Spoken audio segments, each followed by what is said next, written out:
Praise the Lord. Okay, kung ready na po tayo, ready na pala sila. Ako lang pala hindi ready. Sorry. Okay, 1, 2, 3. Sabihin po natin, Romans chapter 8, verse 31. What then shall we say in response to these things? If God is for us, who can be against us? Amen. May the Lord add blessing to the reading of His mighty, mighty words. Amen. Tayo po yung makakaupo na. Hallelujah. In the very presence of the Lord. Thank you po. Praise the Lord. Good afternoon, everyone. Kumusta po ang lahat? Amen. Is everyone good? Praise the Lord. Batiin po natin ang ating mga katabi sa ating kaliwa, kanan, at sabihin po natin sa kanila, I am glad that you are here today. Amen. I am glad that you are here today. Sa ating pong mga visitor for this afternoon, welcome po sa Jesus is Lord Church, North Calgary. At we are glad that you are here today. Amen. So, tayo po ay nasa pangatlong week na. Amen. We are now on the 3rd week of August. Amen. And exciting po, especially po sa mga Pilipino. Amen. Dahil malapit nang dumating ang BER. Amen. And si Jose Marichan, parang nakita ko na dun sa tabi-tabi at sumisilip na. Amen. Praise the Lord. At malapit na ang Pasko. Praise the Lord. So this afternoon po, we are still in our theme, amen, arise and build a mighty, an enemy-defeating army. Amen. Truly that all of us, for the last 2 weeks, we've been hearing, amen, messages here in this pulpit that we are God's army. Amen. And not only that we are called army, but we need an enemy defeating army. Amen po. That's why our verse for this afternoon is in Romans chapter 8 verse 31, and it says in there, what then shall we say in response to these things? If God is for us, who can be against us? Amen. And my title for this afternoon is, if God is on our side. Sabihin po natin, if God is on our side. Amen. If God is on our side. Again, our verse says, if God is for us, who can be against us? You know, our brother Paul starts a new paragraph in the book of Romans, chapter 8, amen, claiming this promise. If God is for us, who can be against us? Amen. But if you look at all the Christian in this world, most of the believers, makikita po natin, believers, normally, they focus on the second sentence of this verse. Amen. Their emphasis falls on the last half of the sentence, which it says, who can be against us? Amen. Who can be against us? Yet, this declaration, amen, of liberty is solely dependent on whether the first half of the sentence is true. Amen? Because if the first sentence is not true, then who can really be against us? Amen. Can we really say who can be against us? There is an illustration that I saw, amen. Allow me to share this to you. There's a small kid, amen, who oftentimes got bullied in high school. I know, even here in Canada, we have, law for bullies. And I think everywhere in the world, there are bullies. Do you agree with me? Amen. And then this small kid, amen, oftentimes got bullied, in his high school life. And, all these students who are bullying him, he knew that he will not stand a chance against them because they are big. Amen. They are big students. So most of the time, he stayed out of the way. So pag nakikita niya ng malayo, if he will going to see these, students, he just get out of the way para hindi siya mabullied. But when he got to college, amen, things changed. He was not significant, when he went to college, he was not significantly got bigger or taller or stronger that he had been in high school, but he had a friend. Amen. And his closest friend during these college days happened to be a heavyweight wrestler. Wow.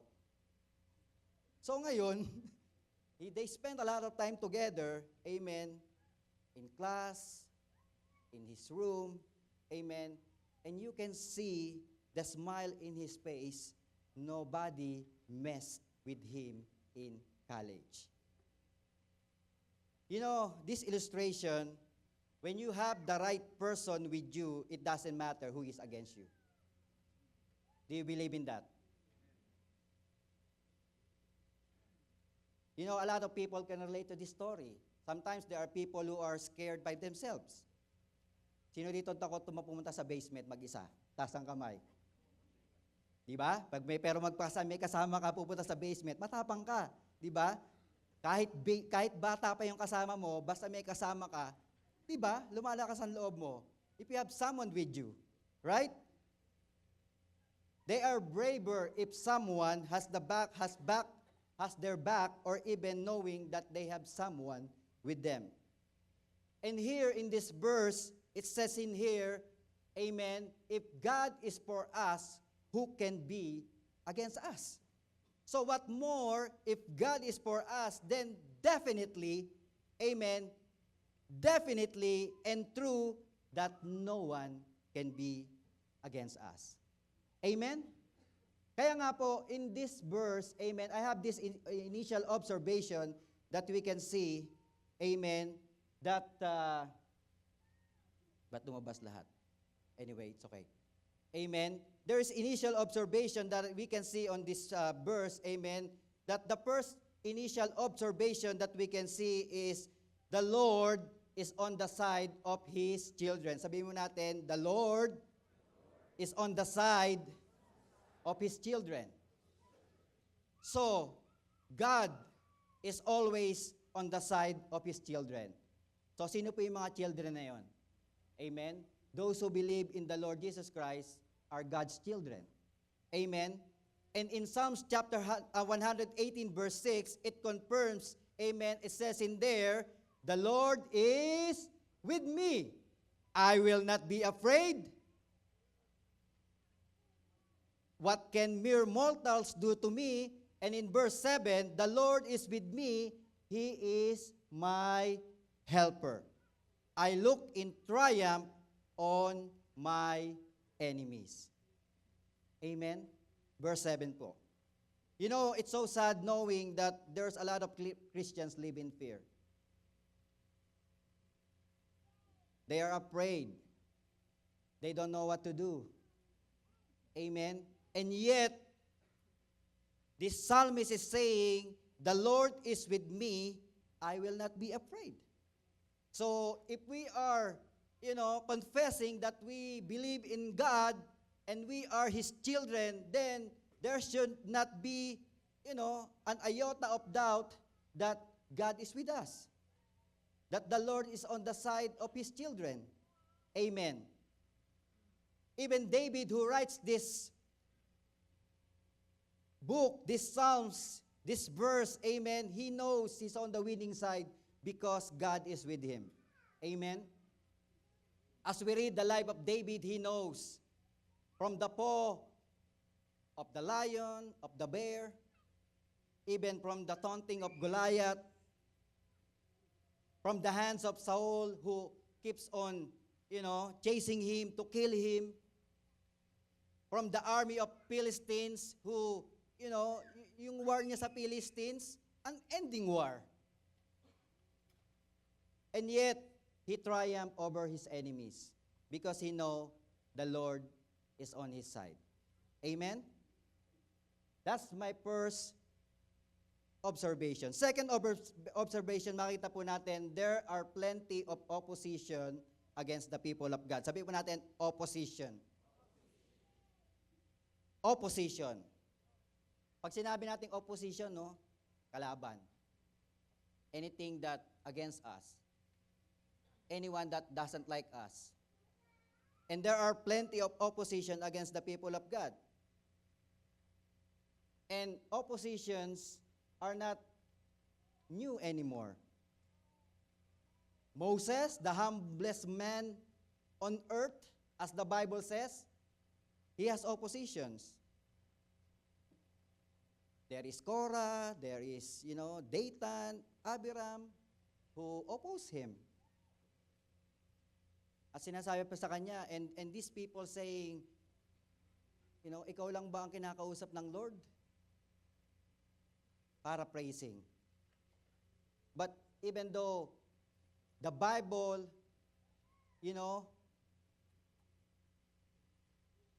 saying that even though Moses is the humblest man in the world, on earth, he has opposition. Nehemiah, who is just wanting to rebuild the wall, all he wants to do is just rebuild the wall. Amen? Ano bang masama sa pag-rebuild ng wall? And yet, he has opposition. And we are reading our Bible, you know who opposes him. Right? Sanballat, Tobiah, the Arabs, the Ammonites. He has opposition. Even our Lord Jesus Christ, he heals the sick, he feed people, more than 5,000 people, he set the captives free, and yet he have opposition. Amen? So, if we have opposition, amen, because of our faith in Christ, then we should not be dismayed or discouraged because it is normal to have opposition. Amen? My third initial observation is, makikita po natin, some of the things that are against us are as Christians. There are things that are against us. Amen? Ano yung mga yon? Sin, sinful nature, condemnation, suffering, sickness and diseases, and even weakness. These are the things that are against us. Amen? Why? Because sin leads to death. Sinful nature compel us to sin. If our sinful nature arise in us, then they compel us to sin. Condemnation make us powerless. We know if we are being condemned, we normally, think that we are unworthy. We are guilty. We are shameful. That's why condemnation make us powerless. Sufferings, things that are against us. Suffering make us hopeless. Sicknesses and diseases makes us paralyzed. Right? Pag may sakit ka, anong gusto mong gawin? Nothing. Hindi ka makakain. Wala kang gana. Wala kang ganang tumayo. Wala kang ganang kumain. Wala kang ganang gumalaw. But instead of, declaring that you are healed, bine-baby pa natin yung sakit natin. Amen? Those are against us. And weaknesses. Weaknesses make us more weak. If we focus on weaknesses, it makes us more weak. Amen?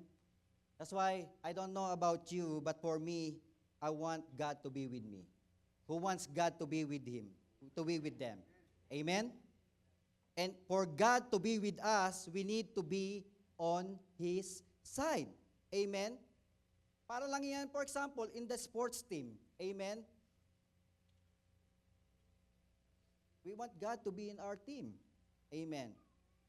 If this is a courtroom, then we want God to be our lawyer. If this was an arbitration, we want God to be an arbitrator to resolve things. Amen? We want God.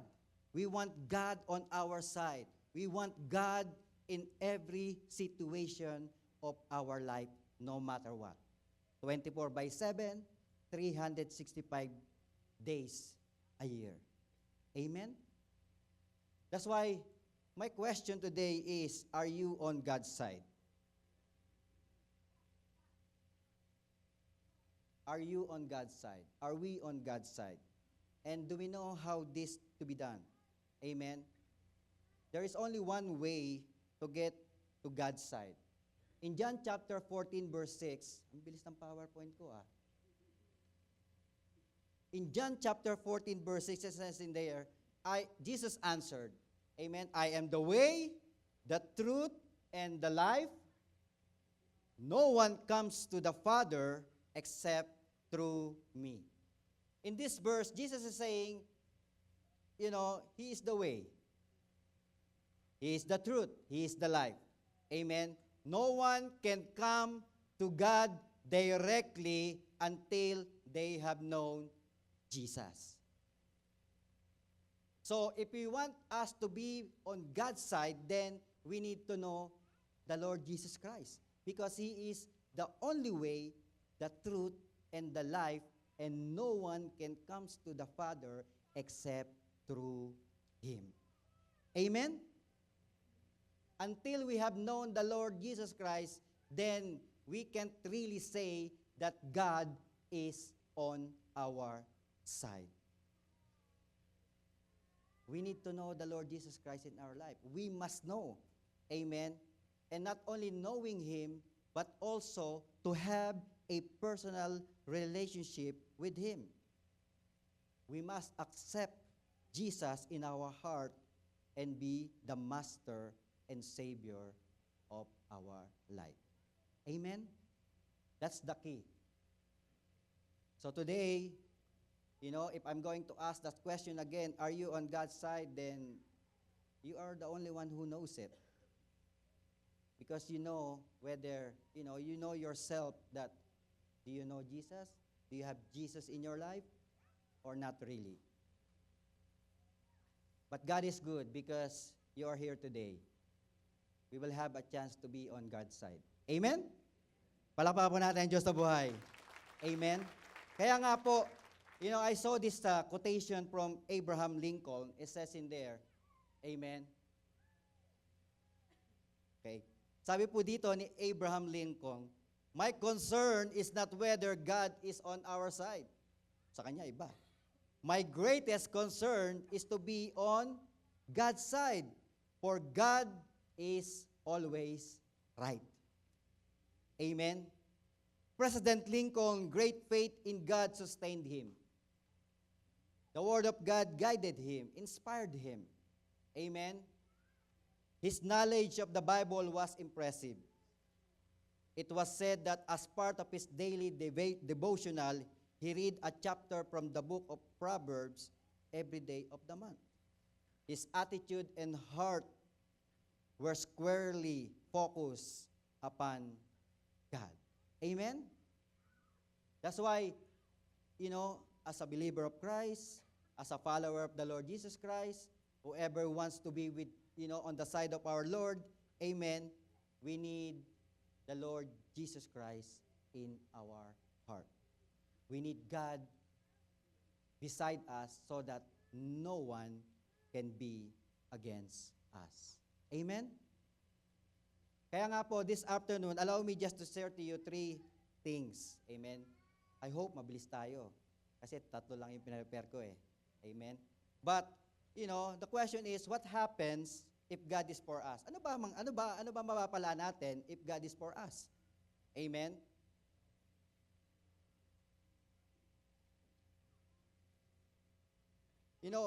On our verse, Romans chapter 8, verse 31, if we're going to move 3 more verses, amen, makikita po natin that there are things that will happen if God is for us.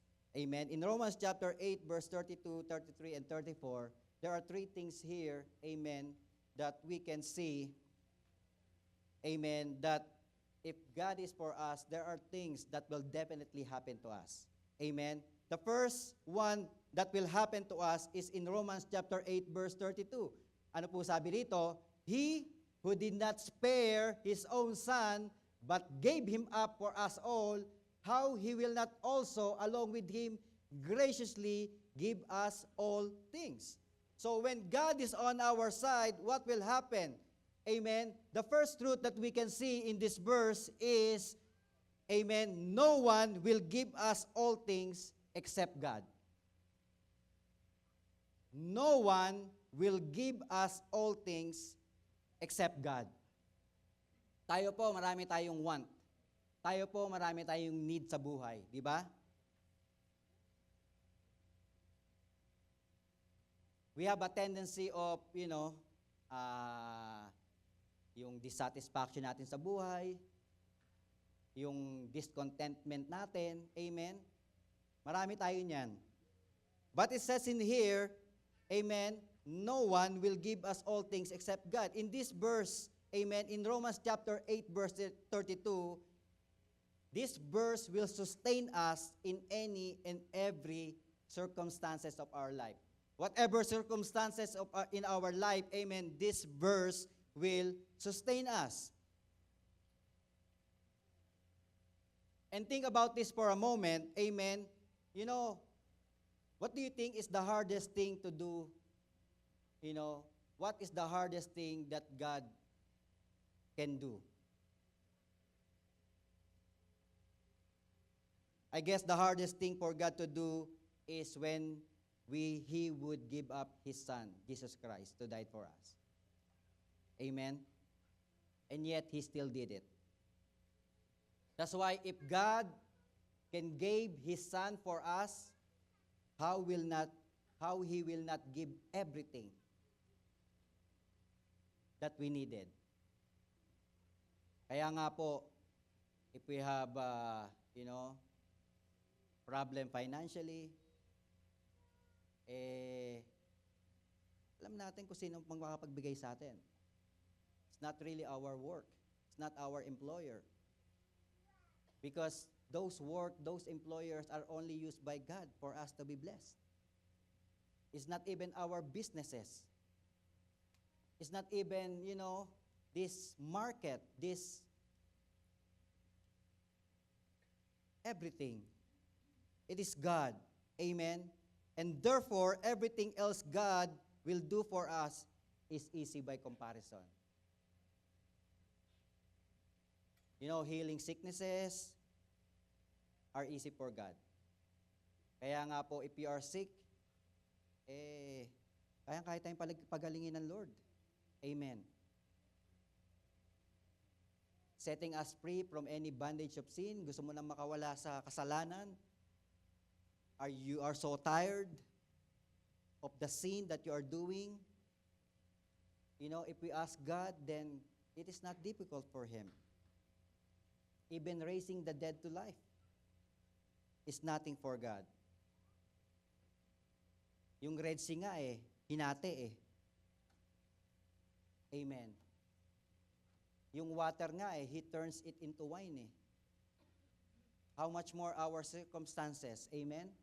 That God, all the bad things that is happening in our lives, God can turn it into good. Amen?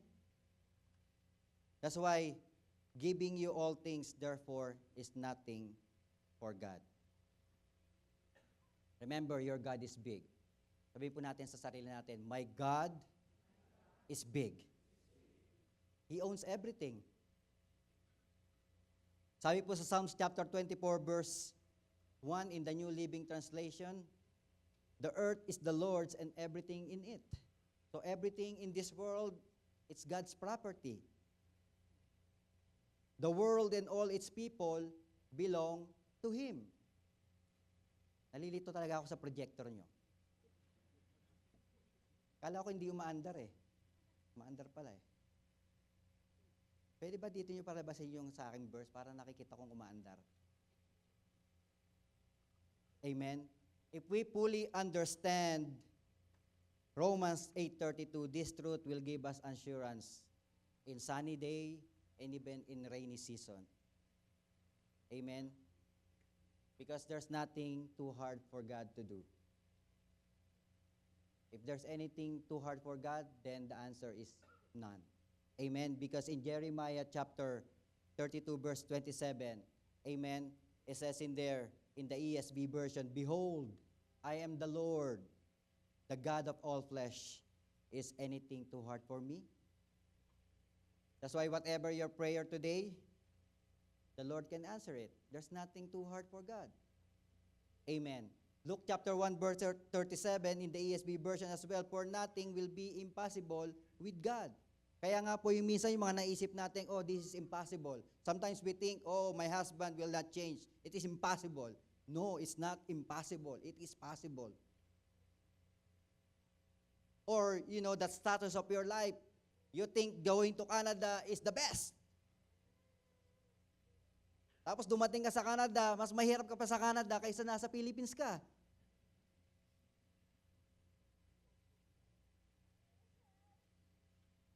Right. Mas marami kang utang dito kaysa sa Philippines. Sa Philippines, kapitbahay mo lang naghahabol sa'yo. Dito, lahat. Bangko. Sasakyan. NMAX. Atco Gas. But God said nothing is impossible with God. Amen? Yun nga lang kasi, the problem with us is we don't know. Right? We don't know who run to. We don't know who talk to. Sometimes pag may problema tayo, ano kaagad ang gagawin natin? Facebook. Ano ang iyong, ngayon? Status. Emoji na umiiyak. Nauuna pa. O kaya, when you have problem, you call your friend. And most of the time, wala namang magagawa yung friend mo. Wala rin naman pera yung friend mo. Parehas kayong walang pera. But why don't you ask God for help? Why don't you ask God to help you? You are His child anyway. Amen? Sabi niya, He will give everything.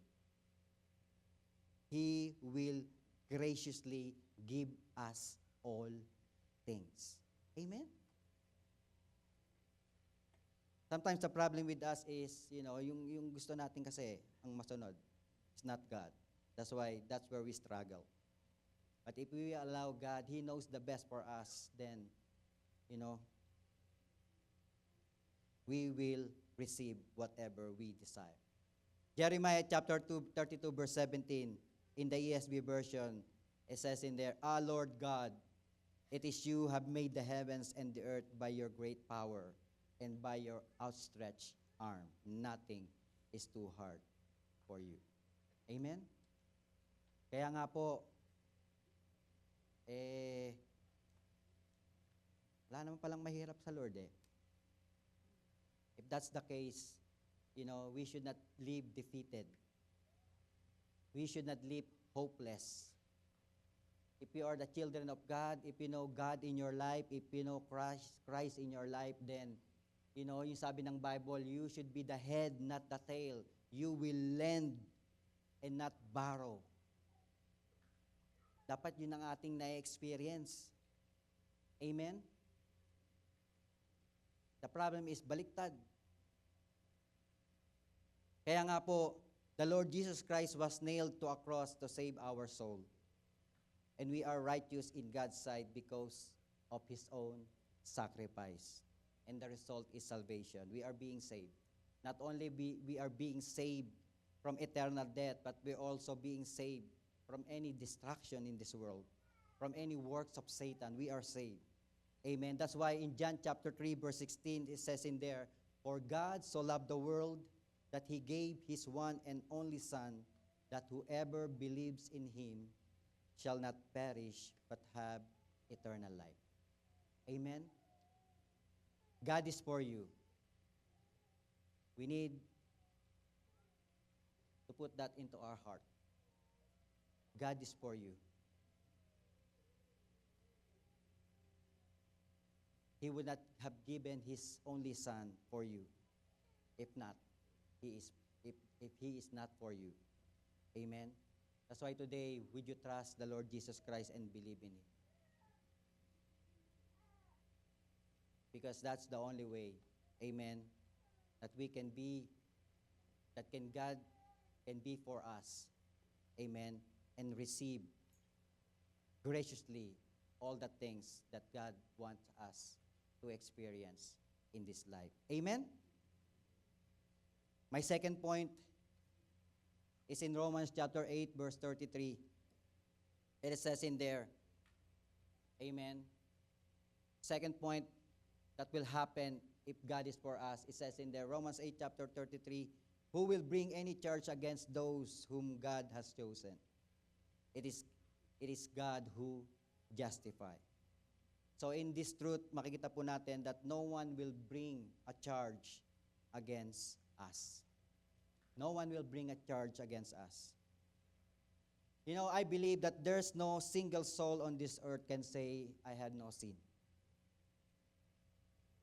All of us have sinned. That's why the Bible says in 1 John 1:8, it says in there, if we claim to be without sin, we deceive ourselves and the truth is not in us. Kaya, no one can really say, biblically speaking, no one can really say that I have no sin. Everyone is a sinner. Because here it says, if we claim to be without sin, we deceive ourselves and the truth is not in us. All of us have sinned. Small sin, medium sin, large sin, extra large. It's still a sin, regardless of the size. Sabi nila, yung iba, dati, okay lang yung white sin, gray sin, white lies. So, if you're bringing home ketchup from your, yung mga nagtatrabaho sa KFC, sa McDonald's, if you're bringing home ketchup that is not yours, that is sin. Yung mga nagtatrabaho sa opisina, nag-uwi ka ng stapler, ng paper clip, di naman sa'yo, hindi mo naman pinaalam, that is a sin.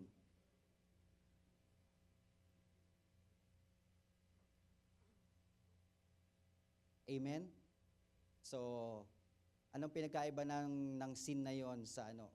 Sometimes we base the sin on the, on the gravity of it. Ang alam lang natin, yung mga talagang kasalanan, pumatay, ng rape.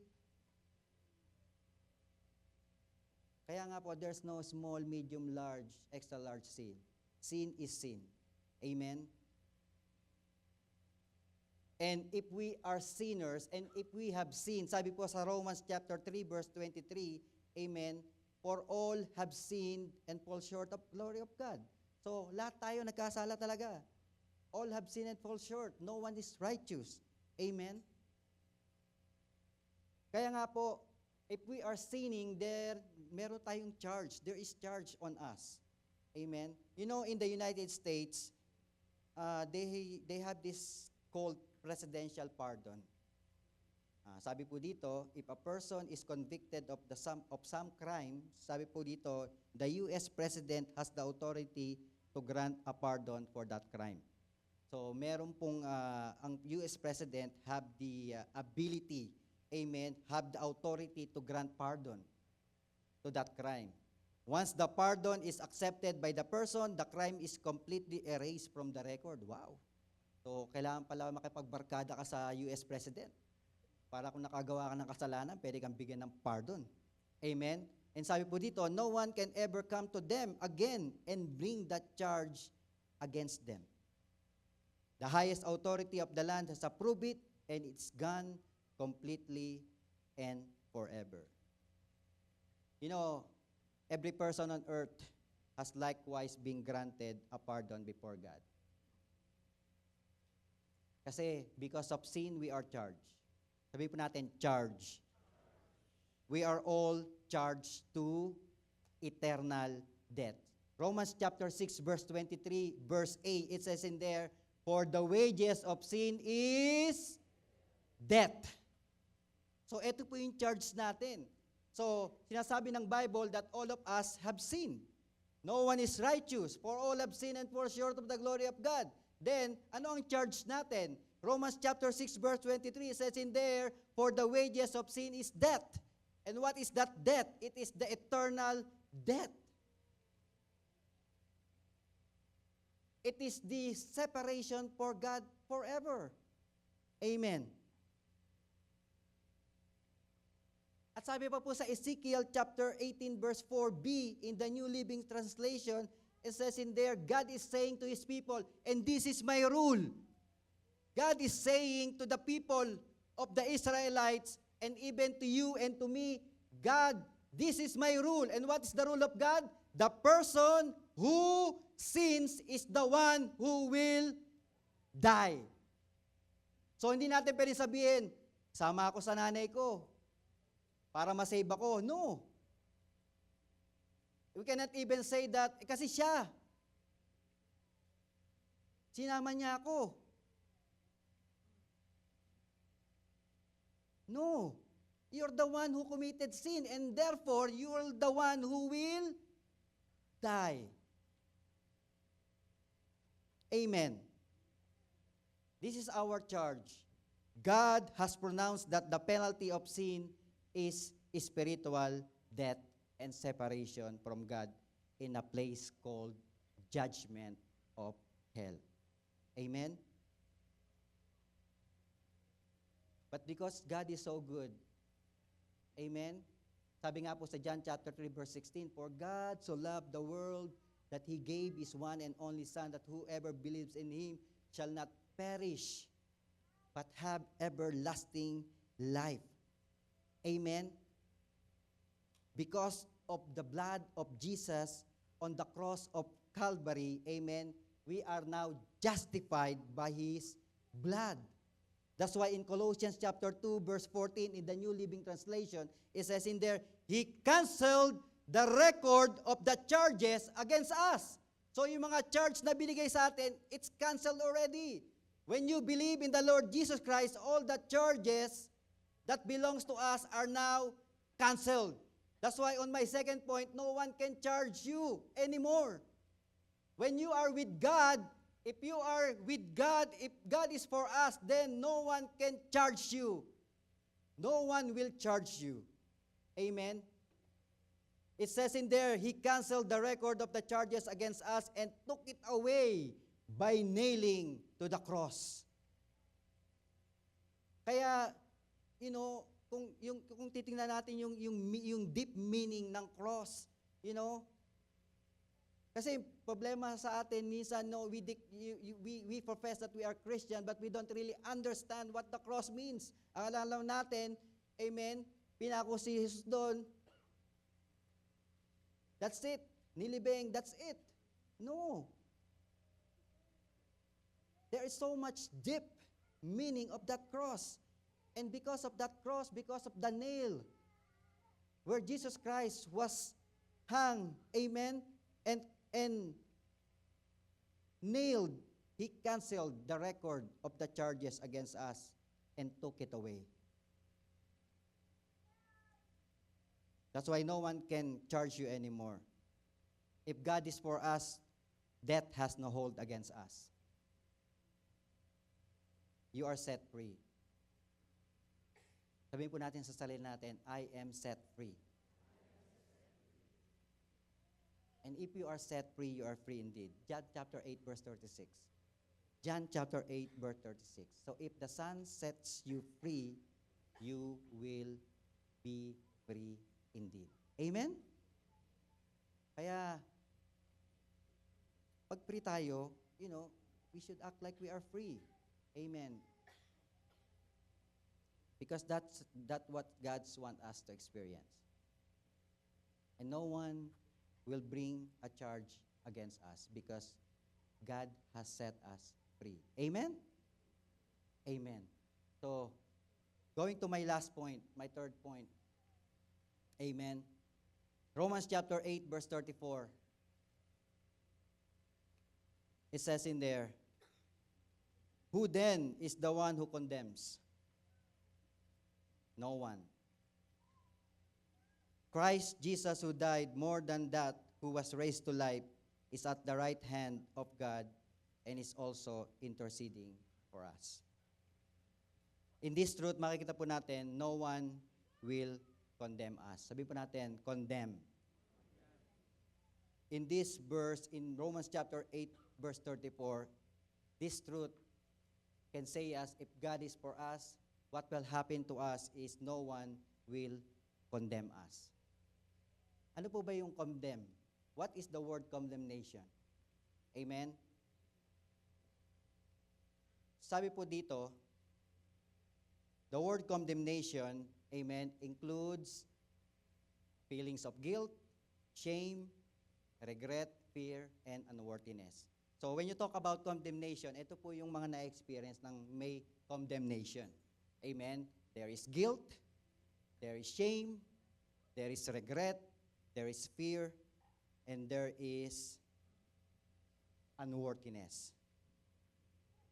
Pero, amen, Romans chapter 8 verse 1, ang sabi po doon, if God is for us, sabi po ng Romans chapter 8:1, therefore, there is now no condemnation for those who are in Christ.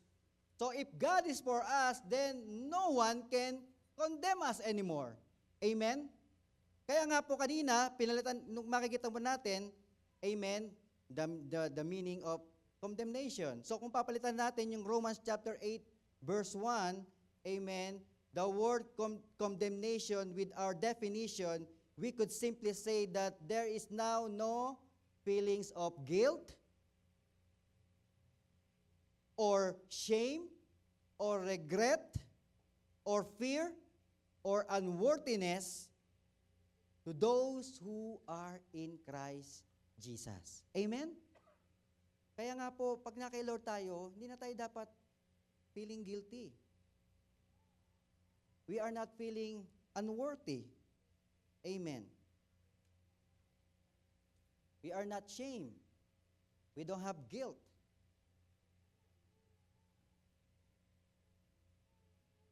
Let me ask you this question. Do you believe that God is the giver of healing? Do you believe? Amen. I believe. Do you believe that God is the giver of prosperity? Amen. Do you believe that God is the giver of deliverance? Amen. Do you believe that God is the giver of peace? Amen. Do you believe that God is the giver of hope? Amen. Do you believe that God is the giver of spouse sa mga naghahanap ng partner? Do you believe that God is the giver of your partner? Kaya yung mga naghahanap ng partner, wag nang basta-basta naghahanap ng partner. God is the giver of partner. Sa mga naghihintay ng anak, do you know that God is the giver of children? Of course. Amen. And all of many, many, many things. God is the giver of all things, of other good things. But, if we feel that you are not worthy to receive those things, then we have a problem. That is where condemnation takes place. Kaya nga po, because of our past sins, makasalanan ako, di ako worthy. Minsan yun yung mga banat natin eh. Uy, nagkasala ako. I'm not worthy. Well, you ask for forgiveness. Simple as that. Why you need to condemn yourself? The Bible declares anyway in 1 John 1:9, if you confess your sin, He is just and faithful to forgive us and even cleanse us from all our unrighteousness. But why you are condemning yourself if God can forgive you? Right? That's why if we commit sin, then we ask for forgiveness and turn around from that sin. Simple as that. But we don't condemn ourselves because if God is for us, no one will condemn us anymore. Amen? That's why, if you are trouble receiving healing, if you have trouble receiving financial breakthrough, if you have trouble, receiving anything else that you need from the Lord, and you struggle with the feelings of shame and unworthiness, you may be living in condemnation that needs to be resolved. Amen? Kasi, if you are the son of God, if you are the children of God, amen, hindi po tayo talunan. We should be experiencing abundance in life. And that's what James chapter 1 verse 17 anyway says. Sabi po sa James 1:17, amen, every good and perfect gifts is from above, coming down from the Father of the heavenly lights, who does not change like shifting shadows. Amen? So, ano po yung perfect gift na yun? This perfect gift includes healing, prosperity, deliverance, peace, salvation, hope, a spouse, as children, even the Holy Spirit, and every other good thing. And if we are on our God's side, then you are entitled to receive all these things from God. Amen? Kaya pag sinasabi ng, may bumubulong sa'yo, someone's whispering on your ears, oh, you are not worthy. Meron ka pang tinatagong kasalanan. Or you have this past that God cannot forgive you. That's a lie. Because no matter how big the sin we commit, remember, it is the life of the Lord Jesus Christ. It is the blood of the Lord Jesus Christ who paid your sin. Not just the blood, it is a spotless, who have no sin, who paid for you and for me, who paid our sins so that we are not being charged, we are not being condemned anymore. Amen. By Satan and the things of this world. Amen? Kaya nga po, dapat as a defeating army of Christ, amen, dapat yung tignig natin, talagang,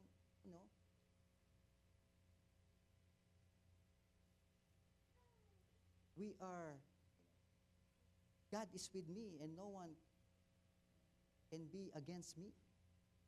Alam niyo yung tindig ng nagmamayabang na talagang, di ba? Nasa likod ko yung wrestler. Talagang kahit maliit ka, talagang yabang-yabang mo. Dapat ganun tayo kay Lord. Amen? Satan has no power over us. Sin has no power over us. Pag nakikita tayo ng mga tao, the people around us who does not know Jesus Christ, then, ganyan pala ang anak ng Diyos. Ganyan pala ang Kristiyano.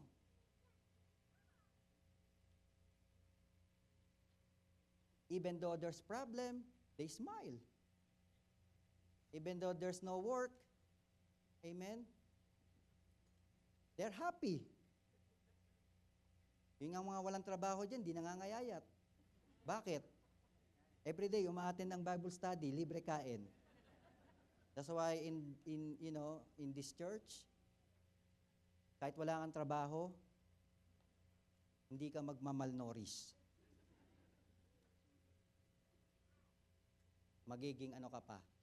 Overweight. Amen. We have seen that. We've seen that. Me and Pastora, we've seen that. So many people who have lost their papers, hindi sila makapagtrabaho. They stayed here for a year without job, without papers, and yet they survived. Nilagaan ng church.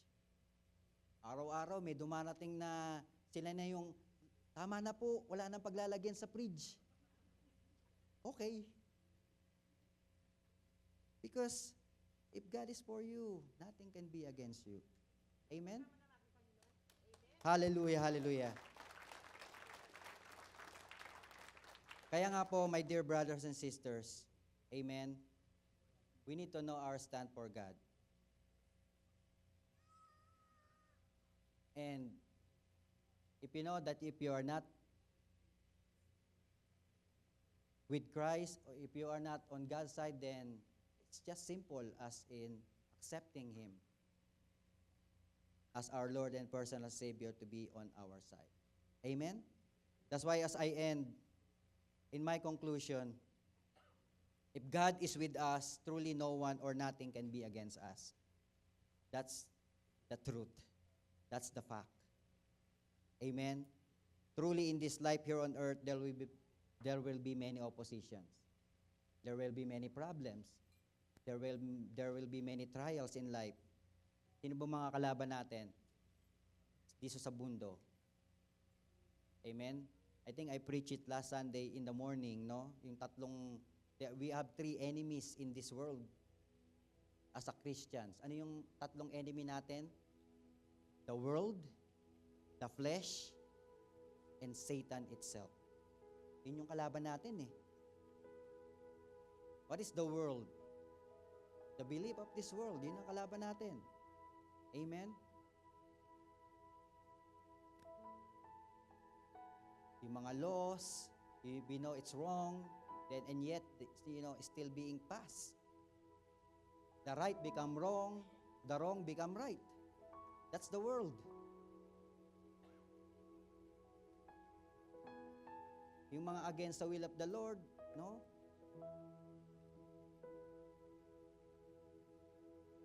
And even our flesh, that's one of our enemy. Ano po yung flesh natin? Yung ating desire. Ano po ang desire ng flesh? We have so many desire in life. And even Satan itself. But, if God is for us, God has promised in Romans chapter 8, verse 35. Sabi po doon, who shall separate us from the love of Christ? Is there anyone who can separate us from the love of Christ? Shall trouble or hardship or persecution or famine or nakedness or danger or sword? Who?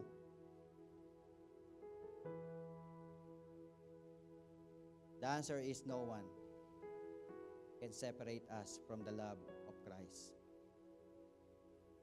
The love of Christ, overcomes the ultimate source of fear. It's the love of Christ, amen, who casts out fear in us. In 1 John chapter 4, verse 18, it says in there's no fear in love. 1 John 4:18, there is no fear in love, but perfect love drives out fear. Because fear has to do with punishment.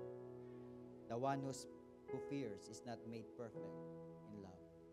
That's why, because of God's love, lahat ng mga takot natin sa buhay, all our fears,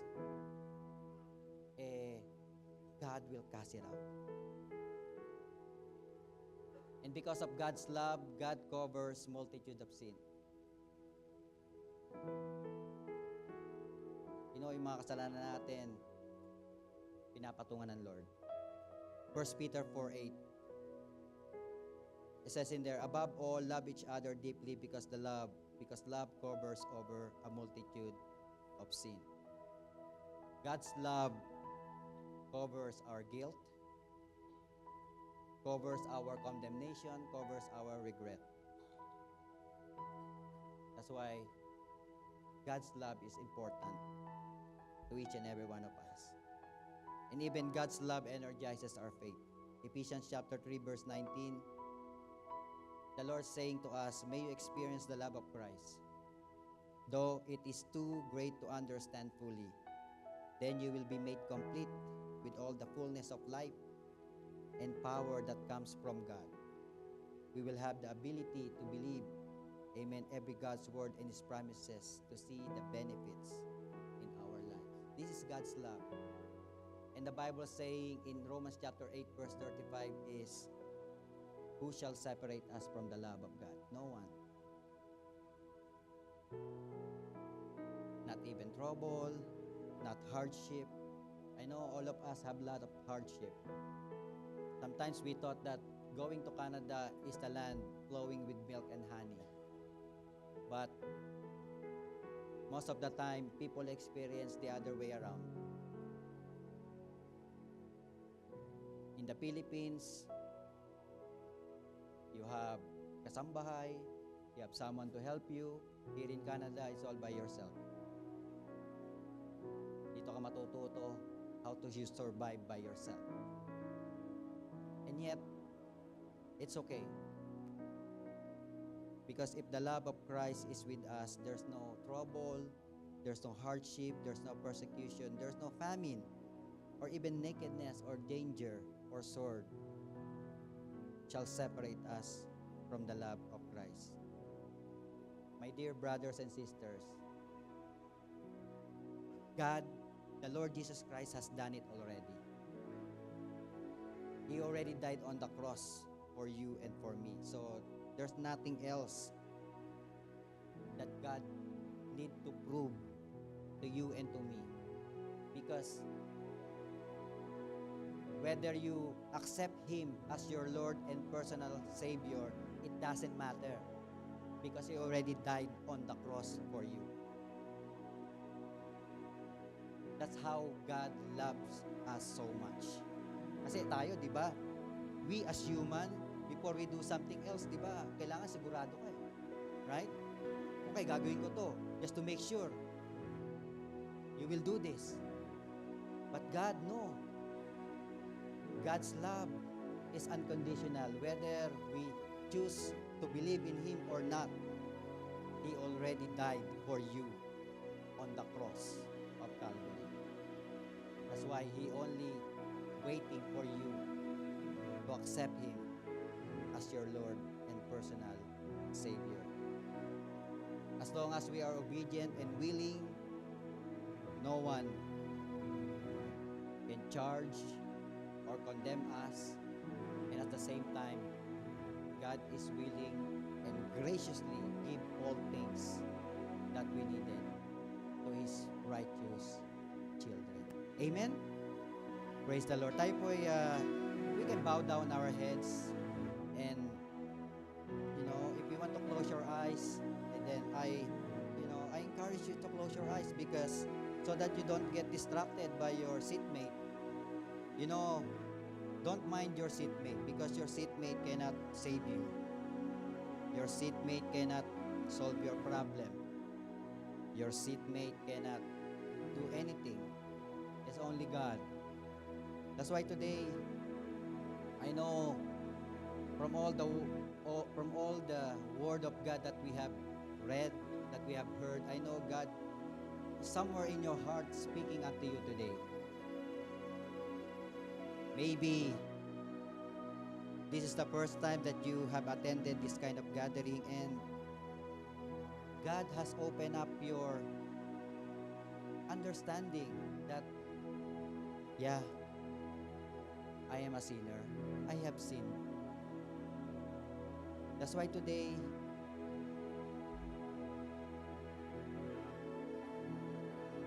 allow God to speak to your heart truthfully. Or maybe you have known God for a while and there are times in our life that because of so many problems, we've been drifted away and forgot about the Lord. And we focus on all the things that, we wanted here in Canada. All the material things, all our dreams.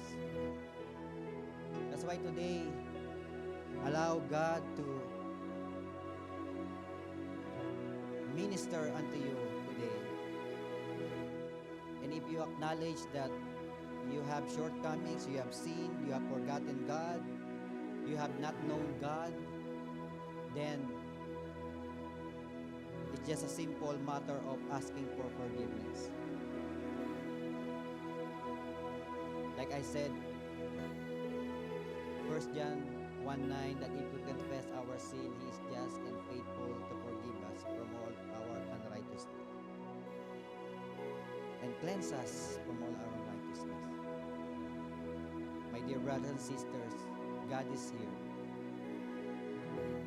The Bible says, if there are 2 or 3 gathered together in His name, there He is in the midst of them. That's why I know God is here today. That's why confess if there's anything Ask for forgiveness. Say sorry to the Lord.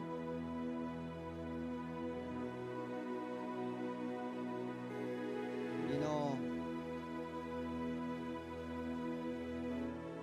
our life here is not so easy. There's so many things that is happening in our life. But I know God has a plan for you. Because of His love, no one can separate us from the love of God. That's why God has brought you here today. He loves you. He wants Him to know that He's waiting for you to accept Him, to be on His side.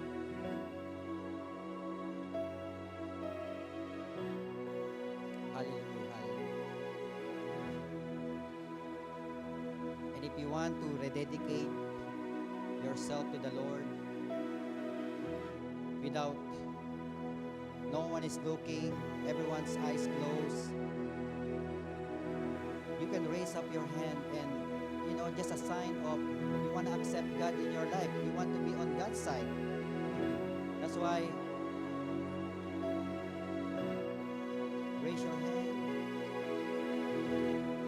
so that God can see it.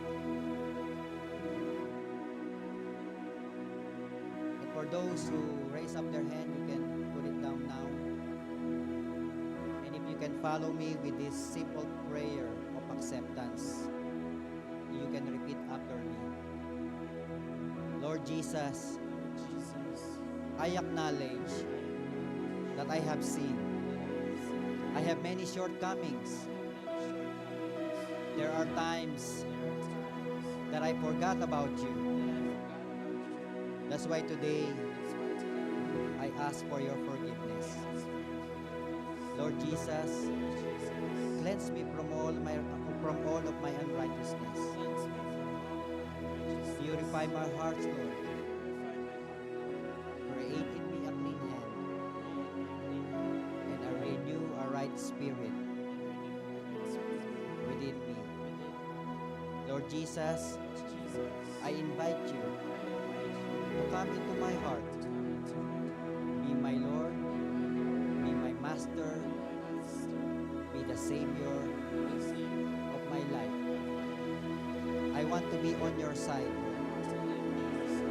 so that I may receive all the benefits of the cross that you have done in the cross of Calvary. Help me, Lord, to live a life that is pleasing unto you. In Jesus' name, amen. Tayo po'y makakatayo in the presence of God and let us sing a song for the Lord. I know we need a breakthrough in our lives. Marami po nangyayari sa buhay natin. We have so many doubts in life.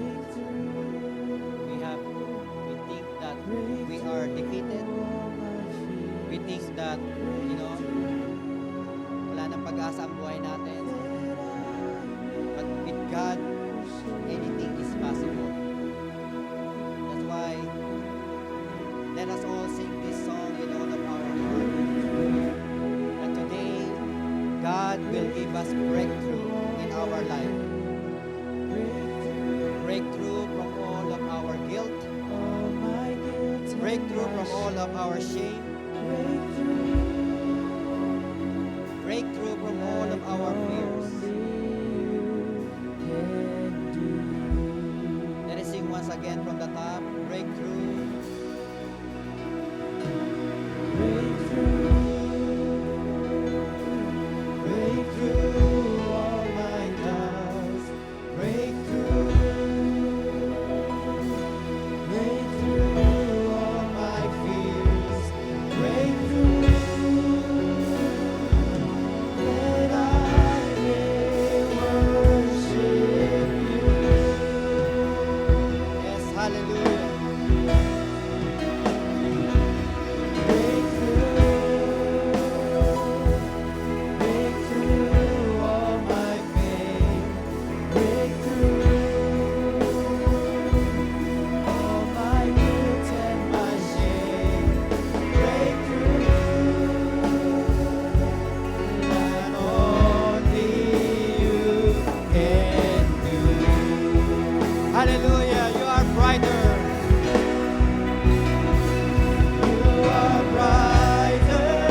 hallelujah.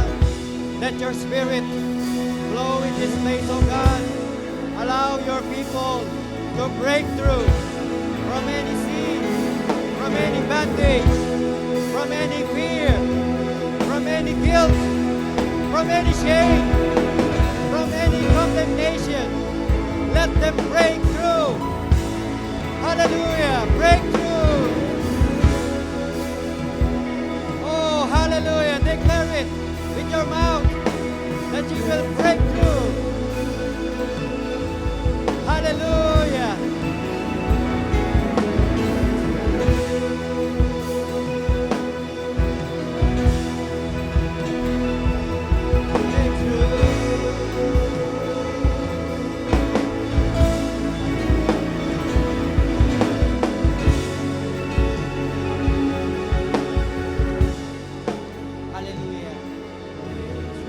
There's someone here who wants a special touch from the Lord.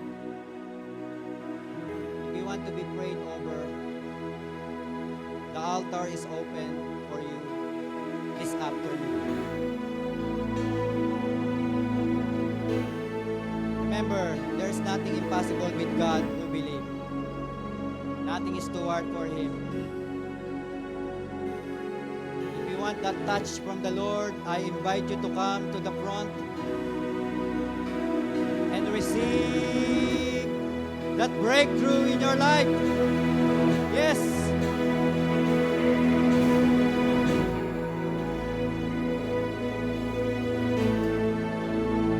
This is your chance.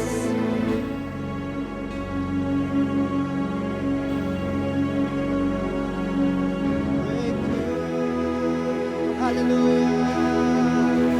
Yes, breakthrough, breakthrough. Declare it.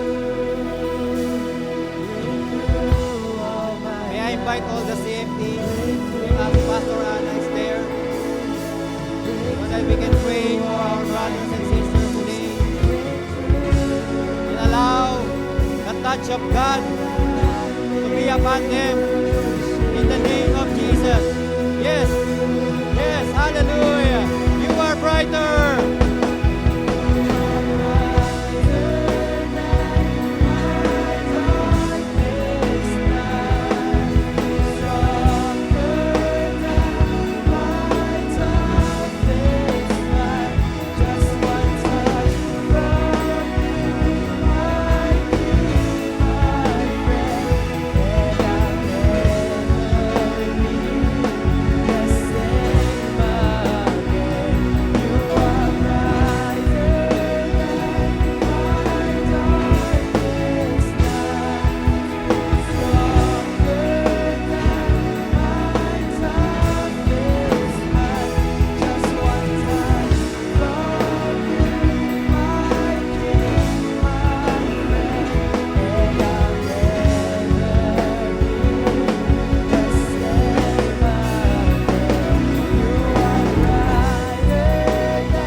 Hallelujah. Lord, we thank you, God, for being in our side.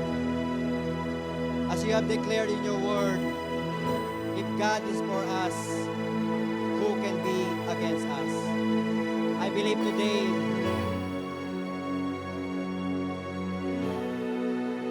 as we declare in our life that Jesus is Lord over our life, that Jesus is the Master of our life, that He is our Savior,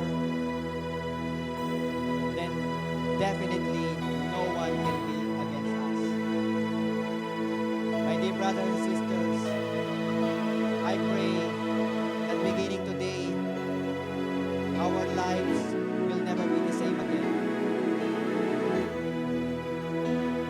Our life should live victoriously, not a defeated one. And I encourage you to read the Word of God because the Bible has so many promises.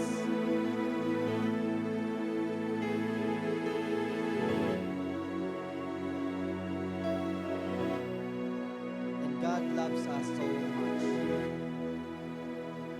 That's why I pray today for all my brethren who are here today, even all our first-timers. May they know that you are with them always. As you have promised in your word that you will never leave us nor forsake us. That you are our helper. That where is the help, our help comes from, it only comes from the Lord. That's why today, as we decided to be in your presence today, I pray for the blessings of the Lord be upon all of you today. I pray that you will bless the work of your hands, bless your coming in and even your going out. Everywhere you go, blessings will follow you in the name of Jesus.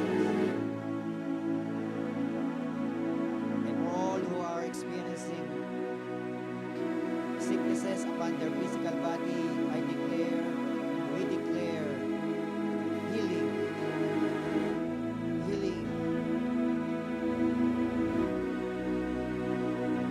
Because one of the benefits of the cross of Calvary is for us to be healed from our sicknesses and diseases. That's why, Lord, heal your children in the name of Jesus. Today, Lord, we are now more than conquerors, oh God. In the name of Jesus, we are victorious children of God. In the name of Jesus, we are the army defeating enemy.